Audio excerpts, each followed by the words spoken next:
aluna do 6º ano. O meu nome é Maria Alice, eu sou professora de português e hoje nós vamos falar sobre variação linguística. Vamos lá? Vamos começar com a leitura de uma tirinha? Aqui nós temos duas personagens conversando. Vamos massacrá-los. Vamos! Vamos arrasar eles. Vamos! Mas antes vamos acertar o pronome. Observamos que nessa tirinha as duas personagens estão conversando, elas estão ali numa partida de futebol e de repente no último quadrinho, na última fala, a cobra reclama para o jogo porque está reclamando da maneira como a colega fala. Bem, gente, pensar que a língua é única, que todas as pessoas falam da mesma forma, é um mito. Nós vamos ver que no nosso dia a dia, né, as pessoas com as quais convivemos, elas falam de maneira diferente da nossa. Então, na rua, na escola, no trabalho, as pessoas vão conversar de maneira diferente, tá? E é isso que nós vamos chamar de variação linguística. Então, nós vamos observar que as pessoas de outros países falam diferente. As pessoas, às vezes, até em bairros, cidades ou estados, vão falar de maneira diferente. Às vezes, né, nós vamos observar também que a idade vai fazer com que as pessoas falem de maneira diferente. Então, olha, vamos ver que as variedades linguísticas, elas têm a ver com as condições sociais, tem a ver com as condições culturais, tem a ver com as condições regionais e tem a ver com as condições históricas. Isso quer dizer que a maneira como os brasileiros conversavam e escreviam no início do século XIX não é a mesma maneira que hoje. Bom, nós vamos observar que existem essas várias formas de falar, mas uma é a considerada de prestígio, é aquela que nós chamamos de norma culta ou norma padrão. Bem, gente, a norma culta ou a norma padrão, ela não é a mais importante ou não é a certa, é aquela que tem maior prestígio social, tá? Isso porque ela é mais organizada. E aí nós vamos ver que essa variedade linguística vai ser usada, né, nos livros, nas revistas, nos textos científicos, também vai ser ensinada na escola, né? Agora, as outras variedades receberão o nome de, né, norma popular. E aí, nós vamos encontrar as gírias, os jargões que têm a ver com as profissões, né? E as variedades regionais. Então, elas também fazem parte, né, de todo esse conjunto. Bem, como nós dissemos, né, a língua, né, nós estudamos a norma culta na escola, mas isso não significa que a língua, né, culta, ela é ensinada para condenar, né, ou criticar as outras variedades. Na verdade, gente, nós temos que pensar nas variedades como se fossem roupas, tá? Então você precisa saber qual é a situação e usar a variante mais adequada. Como roupa. Olha, você não vai à praia de terno e gravata. Você também não vai a uma festa de bermuda, de sunga, né? Então você precisa estar adequado. Então nós vamos observar, né, que conhecer todas essas variedades, as gírias, as regionais, a norma culta, na verdade, te ajuda a comunicar, tá? Bom, como nós falamos, nós temos dois tipos básicos, né, de variações, né, de variação linguística. Nós temos os dialetos e os registros. Os dialetos são essas variedades que têm a ver com a região, né, ou território. Vocês já observaram que os mineiros falam diferente dos cariocas, por exemplo? Tem a ver, né, com a questão de idade. Já observou que às vezes você fala uma expressão, fala uma gíria, e o seu vovô, sua vovó fala, que isso, menino? De onde você tirou essa palavra? Tá vendo? É a idade. Nós vamos ver que também tem a ver com o sexo.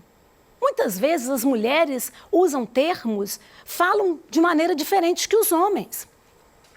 Nós temos a ver com as classes e os grupos sociais, né? Então, as pessoas, né, vão falar de maneira diferente.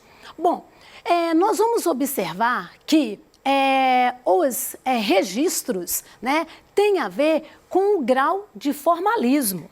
Muitas vezes, dependendo da situação, eu posso falar de uma maneira bem informal, né, bem tranquila. Estou ali na minha casa, aí eu não tenho uma preocupação com uma concordância verbal, aí eu falo assim, os meninos chegou, aí ninguém comenta.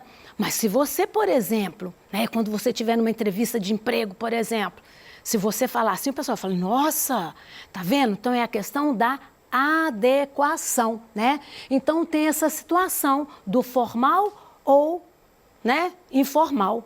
É igual, por exemplo, às vezes você está conversando com um colega, aí você usa gíria, aí quando você vai conversar com o professor, você vai falar de uma maneira diferente. Bom, então, nós vamos observar, né, sobre a questão das gírias, justamente isso, olha. Então, os grupos sociais vão falar dessa maneira diferente. Então, às vezes, né, os fãs de rap, o pessoal do heavy metal vão usar termos próprios ali. Até, gente, a questão de praticar esportes, né? As pessoas que praticam esportes ali, determinados esportes, como capoeira, né, vão ter um vocabulário bem próprio, né? E como eu disse para vocês antes, a questão também do jargão, né? A gente observa, por exemplo, o policial militar tem uns termos próprios ali da profissão, o médico também. Então, nós temos aí, né, essa questão do jargão, que está relacionado às profissões. Bem, gente, tranquilo até aqui, né? Então, vamos lá. Como nós dissemos, né, nós temos aí essas variações geográficas. Olha, gente, a língua é portuguesa, mas nós vamos observar que quem nasce em Portugal, ou às vezes em países, né, da África que falam português, vão ter um vocabulário e uma maneira diferente de falar que os brasileiros. Olha, aqui no Brasil a gente fala assim, ô cara. Lá em Portugal eles vão falar, ô gajo, tá vendo? Aqui a gente vai falar assim, eu vou pegar um ônibus. Ou os mineiros vão pegar um ônibus, né? E lá eles vão falar, vou pegar um autocarro, tá vendo? Então nós vamos ter, que legal, mineiro, vou pegar um trem. Lá eles vão pegar um comboio. Olha, então nós vamos ver, né, que isso tem a ver com a variação geográfica. Aqui também, né, no Brasil, algumas regiões falam mandioca, em outras falam girimum, em outras falam abóbora. E é o mesmo legume lá, né? Bom, nós vamos ver, gente, olha que legal isso aqui, variante histórica. Eu quero que vocês observem esse texto aqui, olha, é olhar mesmo, olha como está escrito. Quando você dá uma olhada, né? Mandaei comigo, cá vem meu amigo, irei má de avigo, você fala assim, que isso? Isso é português. Tá? É português, só que é português de um outro século, tá? Lá da época das cantigas de amigo, tá? Então, na época da Idade Média, olha como a língua evoluiu. Do lado de cá, vocês podem observar a tradução. Olha lá, tenho notícias que hoje chega meu namorado, irei vê-la mãe a Vigo. Olha só, isso aqui era uma cantiga, né, falando isso, o namorado tinha ido para a guerra e a namorada está esperando pela volta dele. Então, ela fica sabendo que vai chegar uma embarcação e provavelmente o namorado está lá. Então, ela avisa a mãe que vai a Vigo, é um lugar para, né, encontrar com o namorado. Olha, gente, que coisa interessante. Nós vamos observar que na época da Idade Média, nem a palavra namorado existia, né? Existia, ele vai falar, meu amigo, e que virou namorado. Você só, que isso, Maria Alice, que incrível. Mas vejam bem, em inglês acontece isso, já observaram? Você tem o boyfriend e a girlfriend, que é o namorado ou a namorada, tá vendo? Bom, olha, um anúncio, né, do século XX, olha, 1927, olha só como até a forma, a maneira era diferente. E aqui nós vamos observar a presença, aqui a palavrinha não está dando muito para ver, mas ela está escrito com 2 L's. Então, gente, nós tivemos vários acordos ortográficos que acabaram com letras duplas, mudaram a acentuação. Olha, a língua foi evoluindo ao longo do tempo. Bem, como eu disse, né, as variantes sociais, né, que nós temos aí, as palavras restritas de uma comunidade. E, gente, olha, até a questão do grau de escolaridade vai influenciar na maneira da gente falar. É verdade. A pessoa, né, quando não tem o contato com a escola, ela fala de uma maneira. Quando ela começa a estudar e vai adquirindo ali, né, aspectos da norma culta, ela vai mudar a maneira de falar. Bom, e aquilo que eu comentei com vocês, lembra da roupa? Pois é a situacional, ou seja, dependendo do ambiente que nós estamos, nós vamos falar de maneira diferente. E aqui a moça está numa entrevista de emprego, ela falo, olha como ela fala chique, falo fluentemente o inglês, espanhol, francês, o russo, italiano. E aí o entrevistador pergunta, e o português? Aí ela vai falar aquele regional lá, aí varia, tá vendo? Então aqui nós temos essa questão aí da situação. Bom, eu comentei sobre os graus de formalismo, né? Então nós temos aí, olha, o formal, uma linguagem mais cuidada, é a variante culta padrão. Aí tem um coloquial, a palavra coloquial vem de colóquio, vem de conversa, vem de diálogo. Então, quando 2 pessoas estão conversando. Então, as construções gramaticais são mais soltas, né? As pessoas ficam repetindo. Às vezes, acontece aqui com a gente na aula. Aí eu fico falando assim, né, gente, né, gente, né, gente.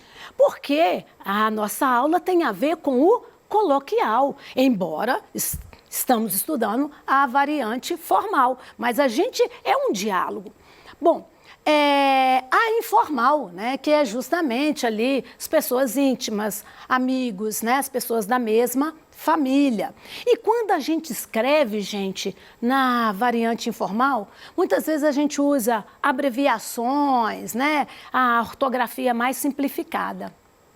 Bom, terminado essa parte de variantes linguísticas, nós vamos falar um pouquinho, rapidamente, sobre os textos argumentativos, porque também nas atividades, né, dessa semana você vai encontrar, né, falando sobre os textos argumentativos.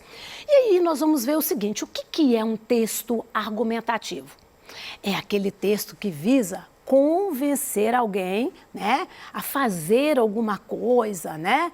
Então nós temos aí, né, uma tese que é a ideia que vai ser defendida, né, e os argumentos, né, para a defesa dessa tese.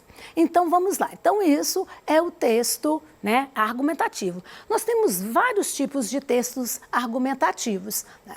Mas hoje nós vamos estudar um apenas, tá bem?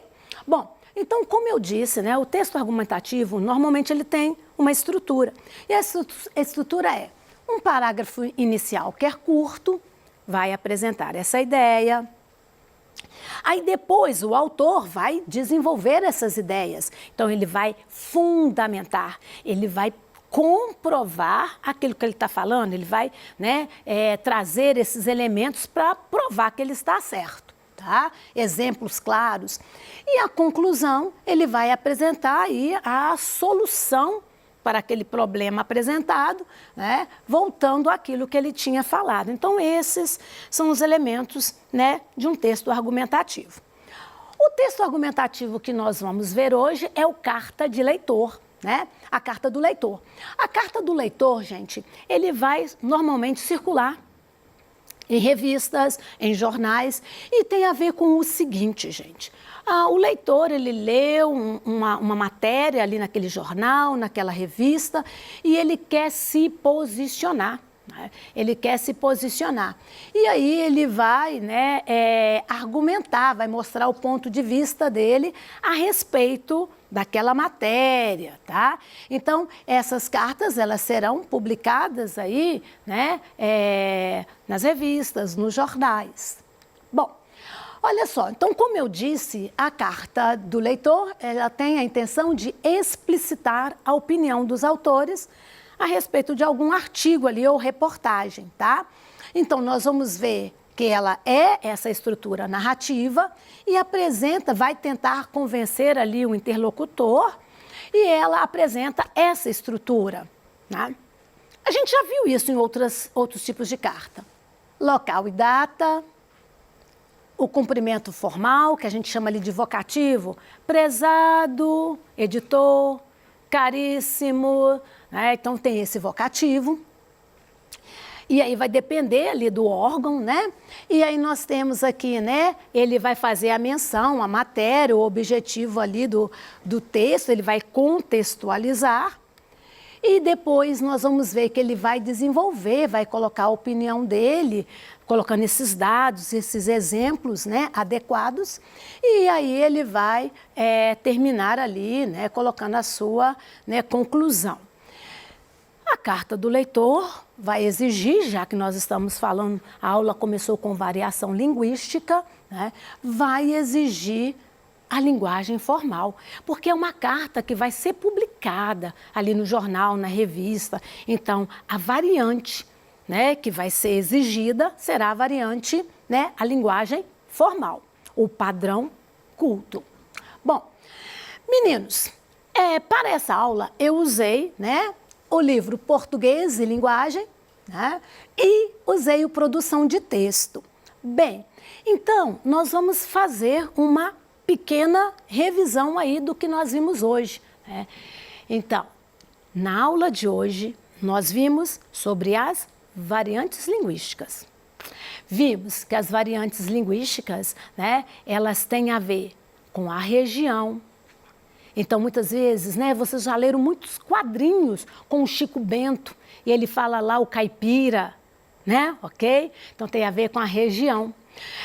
Nós vimos também aqui, por exemplo, que os cariocas vão falar de uma maneira, os mineiros vão falar de outra, né? Variante regional.